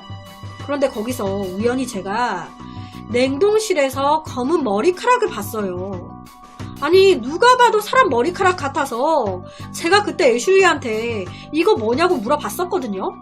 그랬더니 그 옆에 있었던 더그가 그거 내가 사냥했던 사슴 시체에서 나온 거라고 그렇게 얘기하더라고요. 이렇게 증언을 해준 겁니다. 아니 증인들이 얘기하는 게 딱 봐도 범인 애슐리와 더그를 향하고 있잖아요. 하는 행동도 이상하고. 그런데 의외로 이 사건의 수사는 난항을 겪습니다. 왜? 이 증인들이 돌아선 거예요. 진술 거부. 왜? 2019년 10월 같은 날 밤 누군가 다른 위치에 있던 차 2대에 불을 지른 거예요. 그런데 그 차 주인들이 증인을 해줬던 카일라 거와 익명의 제보자 거네. 증인 3명 중에 2명의 차가 불에 탄 겁니다. 증인 입장에서 이거 되게 찜찜하잖아요. 더구나 옆에 인상처럼 이 더그가 심상치 않은 인물인 거예요. 밑에 거느리고 있는 애들이 많아. 아는 애들도 많고 지역에서 유명한 마약상이라는 말도 있었습니다. 혹시 더그가 어디론가 도망가버린 이 더그가 자기 부하들을 시켜 증인들한테 경고 메시지를 보낸 건 아닐까요? 카일라와 누가 경찰서를 들락달락 거리는 거 봤다 라는 뭔가 정보를 엿듣고 이것들 내가 가만히 두면 안 되겠네 싶어 겁주려고 너 더 이상 나랑 애슐리한테 불리한 증언하면 이번엔 차가 탔는데 다음엔 네 몸이 탄다? 트리시를 죽이고도 경찰이 나 못 잡고 있어. 너 하나 죽이는 게 일인 것 같아? 알아서 잘 증언해라. 죽고 싶지 않으면. 경고 메시지를 보낸 걸까요? 증인이 봤었다는 냉동고에서 발견된 검은 머리카락, 연못에서 발견된 건 세탁기와 건조기였단 말이에요. 경찰이 그 냉동고를 찾으려고 수색을 엄청 했어요. 하지만 아직까지도 머리카락이 발견된 냉동고는 행방조차 알 수 없습니다. 지금까지 이 이야기를 들으신 분들은 애슐리와 더그가 죽였다고 생각하시겠죠. 저 또한 그렇고요. 둘이서 트리시를 학대하다가 죽였고 시신을 유기한 것 같은데 하지만 지금 당장 이 둘이 범인이라는 증거도 증인도 사라졌기 때문에 트리시가 어떤 최후를 맞이했는지는 아직까지도 미스테리로 남아 있습니다. 친구라고 트리시는 처음에 생각을 했을 텐데 죽은 사람은 있는데 죽인 사람이 없습니다. 당연히 재판조차 진행이 안 되고 있는 상황. 이 억울한 한 여성의 죽음이 얼른 그 한이 풀려야 될 텐데 늦더라도 범인이 꼭 잡혔으면 좋겠네요. 지금 이 옆에 자료 사진이 만약 애슐리가 범인이 맞다면 되게 소름 돋는 장면인 것 같아요. 보시면 살짝 웃고 있는 것 같기도 하죠. 애슐리가 범인이라면 자기가 학대하면서 친구를 죽여놓고 유기해놓고 걱정하는 척 인터뷰하고 있는 거잖아요. 그래서 오늘은 끝내 미제 사건으로 남아버린 너무 안타까운 범인이 누군지 뻔히 보이는데도 못 잡고 있는 한 사건을 가지고 왔습니다. 바비조 스티넷과 그녀의 남편 잽 스티넷은 미국 미주리주 스키드모어에서 온 20대 초반의 행복한 부부였습니다. 둘은 집에서 강아지 사육 사업을 운영하던 부부였어요. 바비조와 남편 잽은 어린 시절부터 연인 사이였고 아내 바비조가 첫 아이를 임신한 지 8개월이 됐을 때 새로 태어날 생명을 환영할 준비를 하고 있었습니다. 이때 아내 바비조는 레터 채팅이라고 해서 같은 견종, 같은 강아지를 키우는 애견인들끼리 채팅하는 그런 견종 채팅방에서 달린 피셔라는 옆에 한 여성을 만나게 됩니다. 채팅으로 만난 거죠.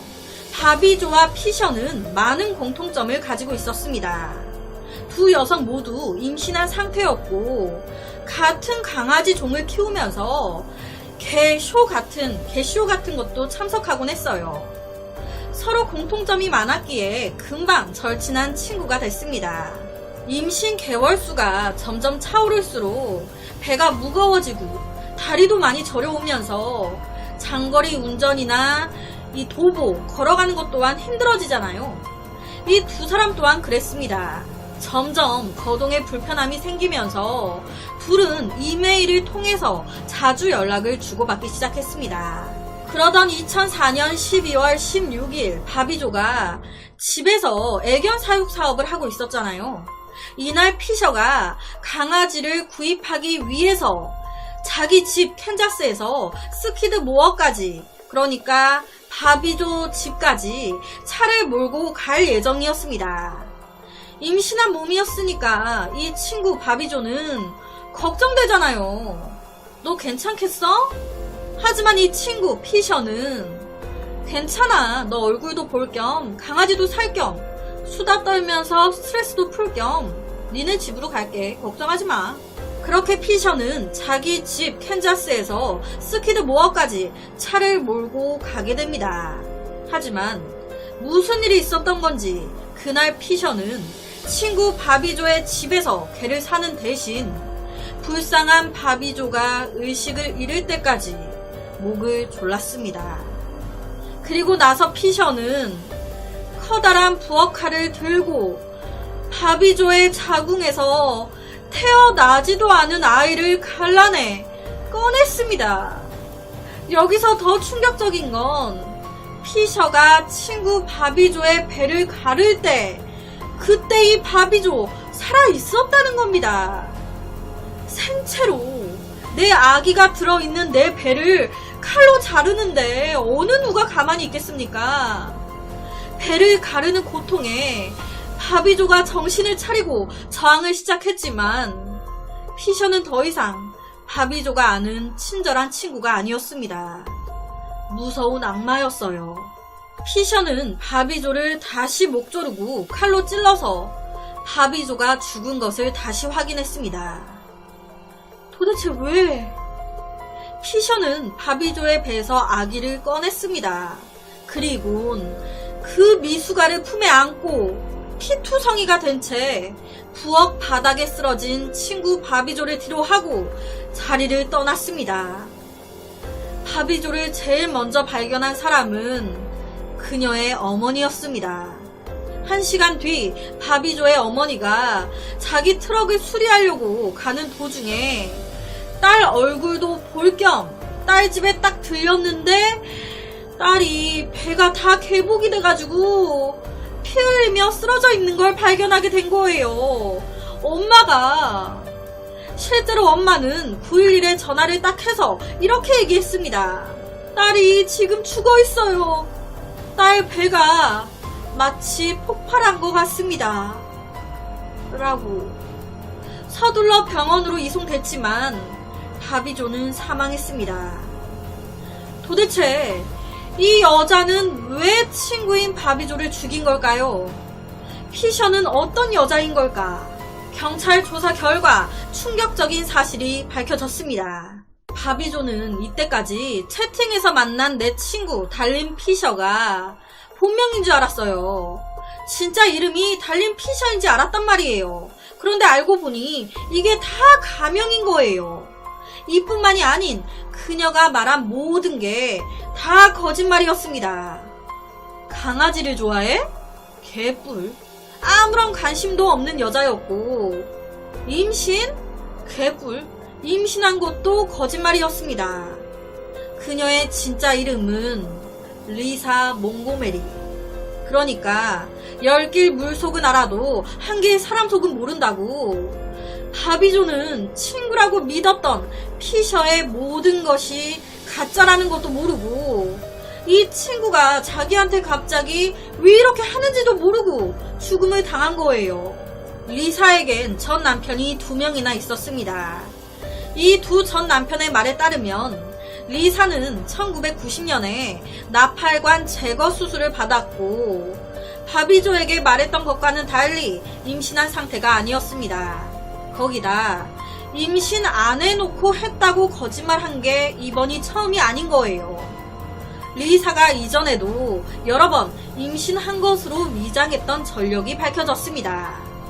그렇다면 리사는 왜 이런 잔인한 일을 벌였으며 임신했다고 왜 거짓말을 했던 걸까?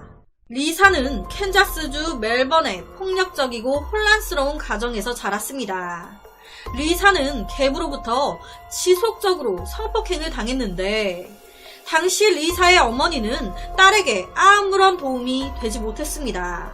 적반하장으로 이 사실을 알게 된 리사의 어머니는 딸을 보호하는 대신 계부에게 순응하라면서 딸한테 총을 들이댔습니다. 계부가 하라는 대로 다 하라고 기대야 하는 어머니에게까지 외면당했던 리사는 트라우마에서 벗어나기 위해 술을 마시기 시작하면서 점점 더 깊은 우울증에 빠지기 시작했습니다. 결국 18살이 된 리사는 학대를 피해 집을 떠나 결혼을 하게 되는데 와, 결혼도 지옥인 거예요. 오히려 결혼한 남편 손에 더 많은 학대를 당했습니다. 어떻게 같이 살겠어요? 이혼했습니다. 그렇게 살다가 또 남자 하나를 만났네. 이 남자는 다르겠지? 결혼했어요. 와, 다르지 않았습니다. 이 새끼도 똑같네. 가정폭력. 여기서 드는 생각이 임신을 못하는 여자여서 아이 욕심이 나서 아이 가지고 싶은데 못 가지니까 이런 범행을 한 건가? 라는 생각이 들죠. 하지만 전혀 아닙니다. 리사는 바비조를 살해하고 그녀의 배에서 아기를 꺼내 훔쳤을 때 그때 이미 4명의 10대 자녀가 있던 상태였습니다. 2004년 12월 17일 바비조가 살해된 다음 날 리사 몽고메리는 캔자스에 있는 자기 집에서 체포가 됐습니다. 경찰이 사망한 바비조의 온라인 활동들을 조사한 끝에 리사의 위치를 추적한 건데요. 여기서 더 기가 막힌 건 리사는요, 바비조를 죽이고 미숙아를 품에 안은 채 자기 집으로 왔어요. 그 후의 행동입니다. 자기 집으로 피 묻은 그 아이를 안고 피 범벅이 된 채로 집에 와서는 자기 남편한테 전화를 겁니다. 그리고 여보, 나 방금 산부인과에서 애 낳았어. 애 낳고 방금 집에 왔어. 그러니까 얼른 와. 실제로 경찰이 리사의 집에 딱 쳐들어갔을 때 그때 리사는요, 갓 세상에 꺼내져 나온 그 어린 아이를 안고 소파에 앉아 있었습니다. 아이를 막 쳐다보면서 내가 엄마라는 듯이 10대 애가 4명이나 있었는데 옆에가 실제 당시 이제 꺼내졌던 아가예요. 좀 며칠 지나서 찍은 거죠. 경찰은 바비조의 자궁에서 아기를 자르는데 사용된 칼을 리사의 차에서 발견했습니다. 결정적인 증거가 나온 거죠. 곧바로 리사는 납치 및 살인 혐의로 기소가 됐습니다. 리사의 변호사들은요, 처음에 리사가 죽인 게 아닙니다. 리사의 동생이 죽인 겁니다. 라고 주장했습니다. 하지만 리사의 동생? 알리바이가 정확한데? 누구한테 덮여 씌우려고, 이렇게 되니 변호사들은 다시 리사가 스스로 임신했다고 믿는 정신적인 장애를 앓고 있다고 심신미약이라고 변론을 바꿉니다. 아니, 변호사 왜 이러는 거야? 피해자가 무슨 죄인데 왜 가해자를 이렇게 변호하는 거야? 실제로 재판 중에 신경심리학자가 리사가 공격적인 감정을 자제할 능력이 없다고 생각한다면서 부모와 이전 배우자의 손에 당한 학대로 인해 여러 차례 머리 부상을 입었다고 증언했습니다. 신경과 학자는 재판에서 리사가 경계선 인격장애, 외상후 스트레스 장애와 우울증을 겪었다고 진술했어요. 하지만 당시 연방검사와 법의학자는 아무리 그렇다고 해도 이건 용서받을 수 없다. 피해자가 무슨 죄냐. 말도 안 되는 소리 하지 마라. 진단에 동의하지도 않았고요. 이는 배심원들도 마찬가지였습니다. 심신미약? 웃기지 말라 그래. 아무리 뭐라고 변론해도 심신미약을 주장해도 이건 용서받을 수 없다. 이건 계획적으로 접근한 거 아니냐.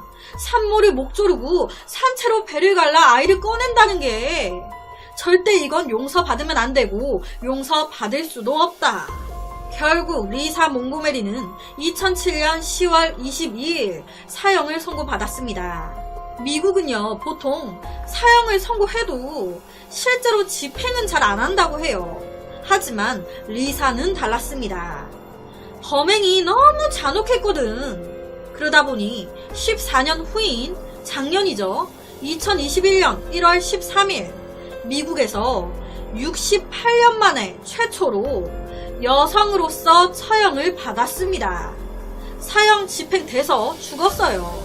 너무 끔찍한 사건입니다. 피해자가 무슨 죄입니까? 엄마 아빠가 될 생각에 그 기쁨에 출산할 날만을 애타게 기다리고 있었을 텐데 한 남자에게서 아내를 빼앗아갔고 한 부부에게서 소중한 딸을 빼앗아갔고 한 어린 아이에게서 엄마를 빼앗아갔습니다. 절대 용서받을 수 없죠. 용서해선 안 되죠. 그래서 오늘은 2021년 68년 만에 사형 집행으로 사망한 여성 살인마 리사 몽고메리에 대한 사건을 가지고 왔습니다.